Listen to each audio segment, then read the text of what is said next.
ਸਾਹਿਬ JIO.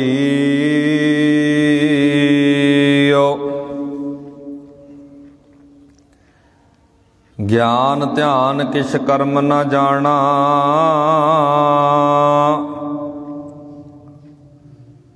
ਸਾਰ ਨ ਜਾਣਾ ਤੇਰੀ। ਸਭ ਤੇ ਵੱਡਾ ਸਤਿਗੁਰ ਨਾਨਕ, ਜਿਨ ਕਲ ਰਾਖੀ ਮੇਰੀ।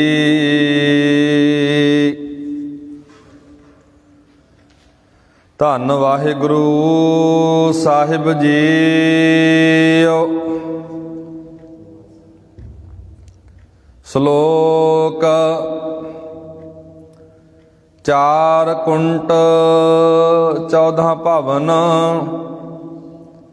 ਸਗਲ ਵਿਆਪਤ ਰਾਮ। ਨਾਨਕ ਊਨ ਨ ਦੇਖੀਐ,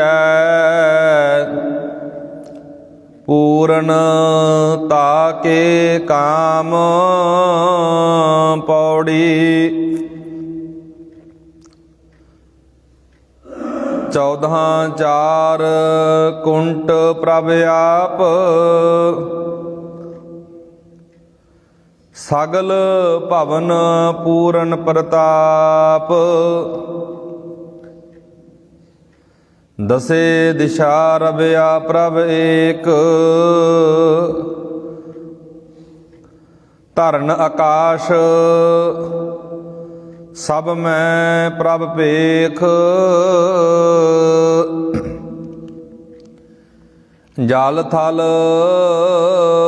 ਬਨ ਪਰਬਤ ਪਾਤਾਲ, ਪਰਮੇਸ਼ਵਰ ਤੈ ਬਸੈ ਦਿਆਲ। ਸੂਖਮ ਅਸਥੂਲ ਸਗਲ ਭਗਵਾਨ,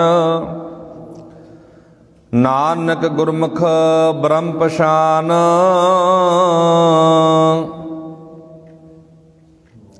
ਪਰਮ ਸਨਮਾਨਯੋਗ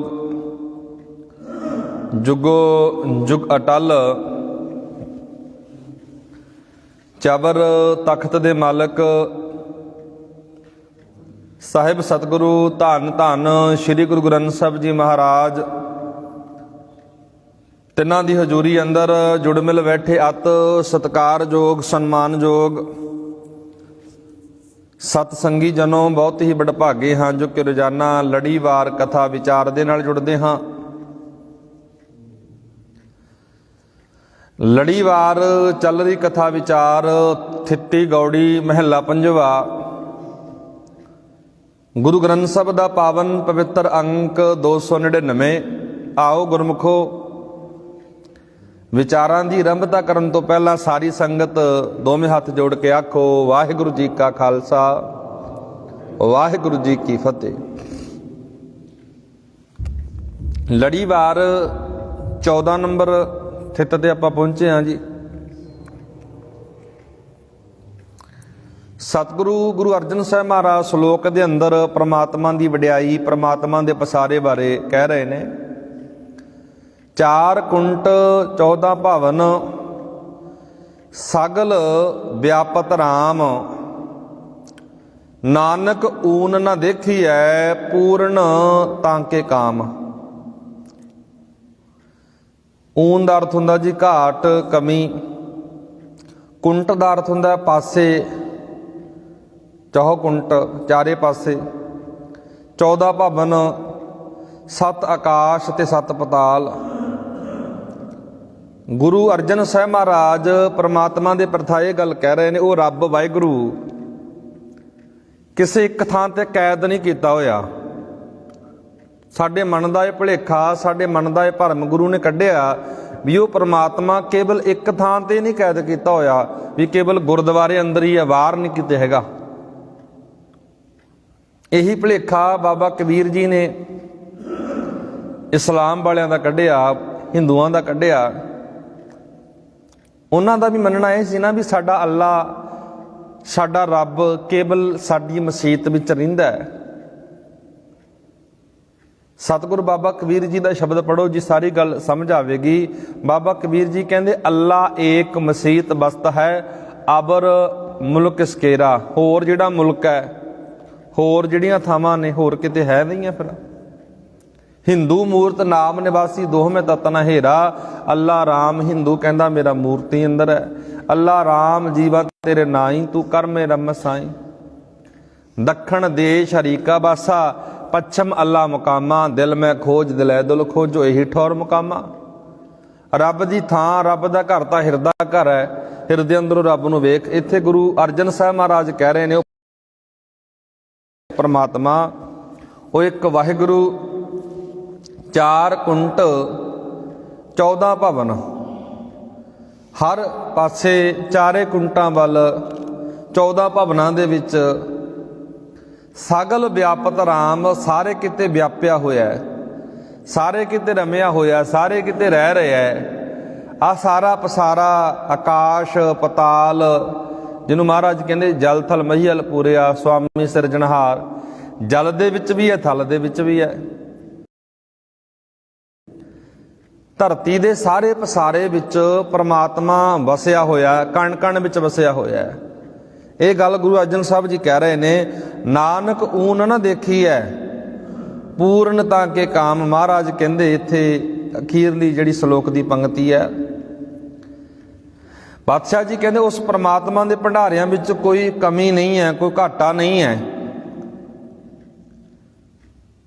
ਪਾਤਸ਼ਾਹ ਜੀ ਕਹਿ ਰਹੇ ਨੇ ਉਸ ਦੇ ਕੀਤੇ ਸਾਰੇ ਕੰਮ ਸਫਲ ਹੁੰਦੇ ਨੇ। ਜੋ ਕੁਝ ਪਰਮਾਤਮਾ ਨੇ ਬਣਾਇਆ, ਪਰਮਾਤਮਾ ਨੇ ਸਾਜਿਆ, ਪਰਮਾਤਮਾ ਨੇ ਪੈਦਾ ਕੀਤਾ, ਇਹਦੇ ਵਿੱਚ ਕੋਈ ਘਾਟ ਨਹੀਂ ਹੈ, ਇਹਦੇ ਵਿੱਚ ਕੋਈ ਕਮੀ ਨਹੀਂ ਹੈ। ਕਮੀ ਬੰਦੇ ਅੰਦਰ ਹਜ਼ਾਰਾਂ ਹੁੰਦੀਆਂ ਨੇ। ਰੱਬ ਦੇ ਬਣਾਏ ਨਿਯਮ ਅੰਦਰ, ਰੱਬ ਦੇ ਬਣਾਏ ਕਾਨੂੰਨ ਅੰਦਰ ਕੋਈ ਕਮੀ ਨਹੀਂ ਹੈ। ਉਹਦਾ ਕਾਨੂੰਨ, ਉਹਦਾ ਹੁਕਮ ਅਟਲ ਹੈ, ਜਿਹਦੇ ਬਾਰੇ ਸਤਿਗੁਰੂ ਦੀ ਬਾਣੀ ਕਹਿੰਦੀ ਹੈ, ਜੋ ਕੁਛ ਪਾਇਆ ਸੋ ਏਕਾ ਵਾਰ। ਇੱਕ ਵਾਰ ਉਹਨੇ ਸਭ ਕੁਝ ਪੈਦਾ ਕਰ ਦਿੱਤਾ, ਬਣਾ ਦਿੱਤਾ। ਉਹਦੇ ਪਸਾਰੇ ਦੇ ਅੰਦਰ, ਉਹਦੇ ਨਾਮਣੇ ਦੇ ਅੰਦਰ ਕੋਈ ਕਮੀ ਨਹੀਂ ਹੈ। ਪਾਤਸ਼ਾਹ ਜੀ ਕਹਿੰਦੇ ਜਲ ਦੇ ਵਿੱਚ, ਥਲ ਦੇ ਵਿੱਚ, ਸਾਰੇ ਪਸਾਰੇ ਦੇ ਵਿੱਚ, ਜਿੱਧਰ ਕਿੱਧਰ ਵੀ ਮੈਂ ਵੇਖਦਾ ਨਾ, ਸਾਰੇ ਪਸਾਰੇ ਦੇ ਅੰਦਰ ਇੱਕ ਪਰਮਾਤਮਾ, ਇੱਕ ਅੱਲਾ, ਇੱਕ ਵਾਹਿਗੁਰੂ ਵਸਿਆ ਹੋਇਆ। ਇਹ ਸ਼ਲੋਕ ਦੀ ਵਿਆਖਿਆ ਜੀ। ਅੱਗੇ ਪੌੜੀ ਦੀ ਜਿਹੜੀ ਵਿਆਖਿਆ ਸ਼ੁਰੂ ਹੁੰਦੀ ਹੈ, 14 4 ਕੁੰਟ ਪ੍ਰਭ ਆਪ। ਇਹ ਲੜੀਵਾਰ ਜੀ 14ਵੀਂ ਥਿੱਤ ਦੀ ਆਪਾਂ ਵਿਆਖਿਆ ਕਰ ਰਹੇ ਹਾਂ। ਕੱਲ 13ਵੀਂ ਥਿੱਤ ਦੇ ਬਾਰੇ ਆਪਾਂ ਵਿਚਾਰ ਕੀਤੀ ਸੀ, ਜਿਹੜੀ 13ਵੀਂ ਥਿੱਤ ਸੀ। ਇੱਥੇ ਆਪਾਂ 14ਵੀਂ ਥਿੱਤ ਬਾਰੇ ਵਿਚਾਰਾਂਗੇ। ਮਹਾਰਾਜ ਕਹਿੰਦੇ 14 4 ਕੁੰਟ ਪ੍ਰਭ ਆਪ। ਪਾਤਸ਼ਾਹ ਜੀ ਸਮਝਾ ਰਹੇ ਨੇ ਚਾਰੇ ਪਾਸੇ, ਚੌਵੇਂ ਪਾਸੇ ਪਰਮਾਤਮਾ ਆਪ ਵਸਿਆ ਹੋਇਆ, ਸਾਰੇ ਭਵਨਾਂ ਵਿੱਚ ਉਹਦਾ ਤੇਜ ਪ੍ਰਤਾਪ ਹੈ। ਪਾਤਸ਼ਾਹ ਜੀ ਕਹਿ ਰਹੇ ਨੇ ਸਗਲ ਭਵਨ ਪੂਰਨ ਪ੍ਰਤਾਪ। ਸਾਰੇ ਭਵਨਾਂ ਦੇ ਵਿੱਚ, ਸਾਰੇ ਕਿਤੇ ਆ ਜਿੱਡਾ ਆਪਾਂ ਪਸਾਰਾ ਦੇਖਦੇ ਆ, ਉਹਦਾ ਪ੍ਰਤਾਪ ਪੂਰਨ ਹੈ। ਉਹਦਾ ਪ੍ਰਤਾਪ ਘੱਟ ਨਹੀਂ ਹੈ, ਵੱਧ ਹੈ, ਬਹੁਤ ਜ਼ਿਆਦਾ ਹੈ। ਦਸੇ ਦਿਸ਼ਾ ਰਵਿਆ ਪ੍ਰਭ ਏਕ। ਪਾਤਸ਼ਾਹ ਜੀ ਕਹਿੰਦੇ ਆ ਜਿੰਨੀਆਂ ਦਿਸ਼ਾਵਾਂ ਅਸੀਂ ਵੇਖ ਰਹੇ ਹਾਂ, ਦਸੇ ਦਿਸ਼ਾ ਰਵਿਆ ਪ੍ਰਭ ਏਕ, ਇੱਕ ਹੀ ਰਵਿਆ ਹੋਇਆ ਹੈ। ਧਾਰਨ ਆਕਾਸ਼ ਸਭ ਮੈਂ ਪ੍ਰਭ ਵੇਖ। ਧਰਨ ਦਾ ਅਰਥ ਹੁੰਦਾ ਜੀ ਧਰਤੀ, ਆਕਾਸ਼ ਦਾ ਅਰਥ ਹੁੰਦਾ ਆਕਾਸ਼। ਸਭ ਮੈਂ ਪ੍ਰਭ ਵੇਖ, ਸਾਰੀਆਂ ਥਾਵਾਂ ਦੇ ਵਿੱਚੋਂ ਰੱਬ ਨੂੰ ਵੇਖ। ਆ ਦੁਨੀਆ ਦਾ ਜਿੱਡਾ ਵੱਡਾ ਪਸਾਰਾ ਹੈ, ਦੁਨੀਆ ਦੀ ਜੋ ਵੀ ਥਾਂ ਹੈ, ਰੱਬ ਤੋਂ ਬਿਨਾਂ ਕੋਈ ਨਹੀਂ ਹੈ। ਰੱਬ ਦਾ ਅਟਲ ਨਿਯਮ ਕਹਿ ਲਓ, ਹੁਕਮ ਕਹਿ ਲਓ, ਭਾਣਾ ਕਹਿ ਲਓ, ਹਰ ਇੱਕ ਥਾਂ ਤੇ ਵਰਤਦਾ ਹੈ। ਕੋਈ ਮੁਨਕਰ ਨਹੀਂ ਹੋ ਸਕਦਾ ਜੀ ਰੱਬ ਦੀ ਹੋਂਦ ਤੋਂ, ਰੱਬ ਦੀ ਵਿਚਾਰ ਤੋਂ, ਰੱਬ ਦੇ ਬਣਾਏ ਪਸਾਰੇ ਤੋਂ। ਉਹ ਤਾਂ ਸਹਿ ਭੰਗ ਹੈ, ਇਹ ਕਬੂਲ ਕਰਨਾ ਪਵੇਗਾ। ਪਰ ਅਸੀਂ ਸਮਝਣ ਦੀ ਬਜਾਏ ਸਾਡੇ ਸਮਾਜ ਨੇ ਪਤਾ ਧੋਖਾ ਕਿੱਥੇ ਖਾਧਾ। ਅਸੀਂ ਸਮਝਣ ਦੀ ਬਜਾਏ ਨਾ, ਅਸੀਂ ਰੱਬ ਦੀ ਪੂਜਾ ਵਾਲੇ ਪਾਸੇ ਤੁਰ ਪਏ ਹਾਂ। ਰੱਬ ਨੂੰ ਪੂਜਣ ਦੀ ਥੋੜਾ ਲੋੜ ਆ, ਉਹਦੇ ਹੁਕਮ ਨੂੰ, ਉਹਦੇ ਨਿਯਮ ਨੂੰ ਸਮਝਣ ਦੀ ਲੋੜ ਹੈ। ਇਹ ਸਭ ਵਿਪਰਵਾਦੀ ਕਰਮਕਾਂਡੀ, ਵਿਪਰਵਾਦੀ ਜਿੰਨਾ ਵੀ ਕਰਮਕਾਂਡ ਆ ਸਾਡੇ ਵਿੱਚ ਆ ਗਿਆ। ਰੱਬ ਦੀ ਪੂਜਾ, ਰੱਬ ਨੂੰ ਖੁਸ਼ ਕਰਨ ਵਾਸਤੇ ਆਰਤੀਆਂ ਕਰਨੀਆਂ, ਧੂਫਾਂ ਤਕਾਉਣੀਆਂ, ਦੀਵੇ ਜਗਾਉਣੇ। ਵੀ ਇਹਨਾਂ ਪਦਾਰਥਾਂ ਦੇ ਨਾਲ, ਇਹਨਾਂ ਸੁਗੰਧੀਆਂ ਦੇ ਨਾਲ ਰੱਬ ਖੁਸ਼ ਹੋਵੇਗਾ, ਤਰੁੱਠੇਗਾ। ਬਾਬਾ ਕਬੀਰ ਸਾਹਿਬ ਤੋਂ ਪੁੱਛ ਕੇ ਦੇਖੋ ਬਾਣੀ ਅੰਦਰ। ਬਾਬਾ ਕਬੀਰ ਜੀ ਇਹ ਵੀ ਗੱਲ ਕਹਿੰਦੇ ਨੇ, ਆਪ ਬਰਾਬਰ ਕੰਚਨ ਦੀਜੈ। ਆਪਣੇ ਬਰਾਬਰ ਸੋਨਾ ਤੋਲ ਕੇ ਵੀ ਦੇਣਾ ਵੀ ਰੱਬ ਖੁਸ਼ ਹੋ ਜਾਵੇਗਾ। ਕੰਚਨ ਸਿਉ ਪਾਈਐ ਨਹੀਂ ਤੋਲ ਮਨ ਦੇ ਰਾਮ ਲਿਆ ਹੈ ਬੋਲੇ। ਇੱਥੇ ਤਾਂ ਇਹ ਵਿਚਾਰ ਹੈ। ਇੱਥੇ ਇਹੀ ਗੱਲ ਗੁਰੂ ਅਰਜਨ ਸਾਹਿਬ ਮਹਾਰਾਜ ਕਹਿ ਰਹੇ ਨੇ, ਹਰ ਇੱਕ ਭਵਨ ਦੇ ਵਿੱਚ, ਹਰ ਇੱਕ ਜ਼ਰੇ ਦੇ ਅੰਦਰ, ਹਰ ਇੱਕ ਕਣ ਦੇ ਅੰਦਰ ਉਸ ਪਰਮਾਤਮਾ ਦਾ ਵਸ ਹੈ, ਫੈਲਿਆ ਹੋਇਆ ਹੈ। ਦਸੇ ਦਿਸ਼ਾ ਰਵਿਆ ਪ੍ਰਭ ਏਕ, ਧਰਨ ਆਕਾਸ਼ ਸਭ ਮੈਂ ਪ੍ਰਭ ਏਕ। ਜਲ ਥਲ ਬਨ ਪਰਬਤ ਪਾਤਾਲ, ਜਲ ਦੇ ਵਿੱਚ ਵੀ ਹੈ, ਥਲ ਦੇ ਵਿੱਚ ਵੀ ਹੈ, ਬਨ ਦੇ ਵਿੱਚ ਵੀ ਹੈ, ਪਰਬਤ ਪਾਤਾਲ ਪਹਾੜਾਂ ਦੇ ਵਿੱਚ ਵੀ ਉਹ ਰਹਿੰਦਾ ਹੈ। ਪਰਮੇਸ਼ਵਰ ਤੈਂ ਬਸਹਿ ਦਿਆਲ, ਸੂਖਮ ਅਸਥੂਲ ਸਗਲ ਭਗਵਾਨ। ਸਤਿਗੁਰੂ ਮਹਾਰਾਜ ਇਸ ਪੰਕਤੀ ਦੇ ਅੰਦਰ ਕਹਿ ਰਹੇ ਨੇ, ਅਣ ਦਿਸਦੇ ਤੇ ਦਿਸਦੇ ਸਾਰੇ ਜਗਤ ਵਿੱਚ ਉਹ ਇੱਕ ਪ੍ਰਮਾਤਮਾ ਭਗਵਾਨ ਮੌਜੂਦ ਹੈ। ਹੇ ਨਾਨਕ, ਜਿਹੜਾ ਮਨੁੱਖ ਗੁਰੂ ਦੱਸੇ ਰਾਹ ਤੇ ਤੁਰਦਾ ਹੈ ਨਾ, ਉਹ ਪਰਮਾਤਮਾ ਨੂੰ ਸਭ ਥਾਂ ਤੇ ਵਸਦਾ, ਜਾਣਦਾ, ਸਮਝਦਾ, ਪਛਾਣ ਲੈਂਦਾ ਹੈ। ਸੂਖਮ ਅਸਥੂਲ ਸਗਲ ਭਗਵਾਨ, ਸੂਖਮ ਵੀ ਹੈ, ਅਸਥੂਲ ਵੀ ਹੈ। ਨਾਨਕ ਗੁਰਮੁਖ ਬ੍ਰਹਮ ਪਛਾਣ, ਪਾਤਸ਼ਾਹ ਜੀ ਕਹਿ ਰਹੇ ਨੇ। ਇਸ ਤਰ੍ਹਾਂ ਉਸ ਬ੍ਰਹਮ ਦੀ, ਉਸ ਅਕਾਲ ਪੁਰਖ ਵਾਹਿਗੁਰੂ ਦੀ ਪਛਾਣ ਆ ਜਾਂਦੀ ਹੈ, ਸਨਾਖਤ ਹੋ ਜਾਂਦੀ ਹੈ, ਪਤਾ ਲੱਗ ਜਾਂਦਾ ਹੈ। ਗੁਰੂ ਕਿਰਪਾ ਕਰੇ ਜੀ, ਇਸ ਲੜੀਵਾਰ ਵਿਚਾਰ ਜਿਹੜੀ ਆਪਾਂ ਇੱਕ ਰੂਟੀਨ ਦੇ ਵਿੱਚ ਰਹਿ ਕੇ ਕਰਦੇ ਹਾਂ। ਆਪਾਂ 14 ਨੰਬਰ ਥਿਤ ਦੀ ਅੱਜ ਵਿਚਾਰ ਕੀਤੀ ਹੈ। ਕੱਲ੍ਹ ਦੇ ਦੀਵਾਨਾਂ ਅੰਦਰ ਆਪਾਂ 15ਵੀਂ ਥਿਤ ਬਾਰੇ ਵਿਚਾਰ ਕਰਾਂਗੇ। ਅਮਾਵਸ, ਮੱਸਿਆ ਦੀ ਰਾਤ, ਉਹ ਆਪਾਂ ਕੱਲ੍ਹ ਦੇ ਦੀਵਾਨਾਂ ਵਿੱਚ ਵਿਚਾਰਾਂਗੇ। ਗੁਰੂ ਅਰਜਨ ਸਾਹਿਬ ਮਹਾਰਾਜ 15ਵੀਂ ਥਿਤ ਦੇ ਅੰਦਰ ਕੀ ਵਿਚਾਰਾਂ ਰੱਖਣਗੇ ਸਾਡੇ ਸਾਹਮਣੇ। ਅੱਜ ਆਪਾਂ 14 ਨੰਬਰ ਥਿਤ ਦੀ ਵਿਚਾਰ ਕੀਤੀ ਹੈ। ਲੜੀਵਾਰ 299 ਅੰਕ ਤੇ ਪਹੁੰਚੇ ਹਾਂ। ਗੁਰੂ ਕਿਰਪਾ ਕਰੇ ਜੀ, ਲੜੀਵਾਰ ਬਾਣੀ ਵਿਚਾਰ ਕੇ, ਬਾਣੀ ਸਮਝ ਕੇ ਆਪਣੇ ਜੀਵਨ ਨੂੰ ਸਵਾਰੀਏ। ਆਓ ਗੁਰਮੁਖੋ, ਲੜੀਵਾਰ ਇਤਿਹਾਸਕ ਵਿਚਾਰ ਜਿਹੜੀ ਚੱਲ ਰਹੀ ਹੈ, ਚੌਥੀ ਪਾਤਸ਼ਾਹੀ ਧੰਨ ਧੰਨ ਗੁਰੂ ਰਾਮਦਾਸ ਪਿਤਾ,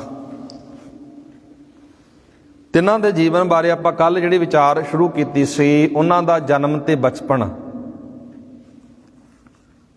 ਆਪਾਂ ਰੋਜ਼ਾਨਾ ਬਹੁਤ ਸੰਖੇਪ ਅੰਦਰ ਵਿਚਾਰ ਕਰਦੇ ਹਾਂ ਤਾਂ ਕਿ ਥੋੜੀ ਗੱਲ ਪੱਲੇ ਪੈ ਜਾਵੇ। ਆਪਾਂ ਕੱਲ ਉਹਨਾਂ ਦੇ ਜਨਮ ਬਾਰੇ ਗੱਲ ਕੀਤੀ। ਲਾਹੌਰ ਚੂਨਾ ਮੰਡੀ ਵਿੱਚ ਉਹਨਾਂ ਦਾ ਜਨਮ ਹੁੰਦਾ 9 ਅਕਤੂਬਰ 1534 ਈਸਵੀ ਵਿੱਚ। ਮਾਂ ਤੇ ਪਿਓ ਦਾ ਸਾਇਆ ਸਿਰ ਤੋਂ ਉੱਠ ਜਾਣਾ, ਫਿਰ ਅੱਗੇ ਉਹਨਾਂ ਨੇ ਜੋ ਆਪਣੇ ਭੈਣ ਭਰਾ ਨੂੰ ਪਾਲਿਆ, ਬਚਪਨ ਬਤੀਤ ਕਿਵੇਂ ਹੁੰਦਾ, ਉਹ ਆਪਾਂ ਸੰਖੇਪ ਜੀ ਕੱਲ ਵਿਚਾਰ ਕੀਤੀ ਸੀ। ਕੱਲ ਆਪਾਂ ਜਿਹੜੀ ਵਿਚਾਰ ਕੀਤੀ ਸੀ, ਲਾਹੌਰ ਦੀ ਧਰਤੀ ਤੋਂ ਭਾਈ ਜੇਠਾ ਜੀ ਨੂੰ, ਭਾਈ ਹਰਦਿਆਲ ਜੀ ਨੂੰ ਤੇ ਰਾਮਦਾਸੀ ਜੀ, 3 ਭੈਣ ਭਰਾ ਸੀ ਜੀ। ਇਹਨਾਂ ਦੇ ਨਾਨੀ ਜੀ ਸੀ ਜਿਹੜੇ ਬਾਸਰ ਕੇ ਪਿੰਡ ਦੇ ਰਹਿਣ ਵਾਲੇ ਸੀ। ਬਾਸਰ ਕੇ ਪਿੰਡ ਇੱਕ ਛੋਟਾ ਜਿਹਾ ਪਿੰਡ ਅੰਮ੍ਰਿਤਸਰ ਦੇ ਲਾਗੇ। ਲਾਹੌਰ ਤੋਂ ਚੱਲ ਕੇ ਭਾਈ ਜੇਠਾ ਜੀ, ਬਾਬਾ ਰਾਮਦਾਸ ਜੀ ਕਹਿ ਸਕਦੇ ਆ, ਉਹ ਬਾਸਰ ਕੇ ਪਿੰਡ ਦੀ ਧਰਤੀ ਤੇ ਪਹੁੰਚਦੇ ਨੇ। ਨਾਨਕਾ ਪਿੰਡ ਸੀ ਬਾਸਰ ਕੇ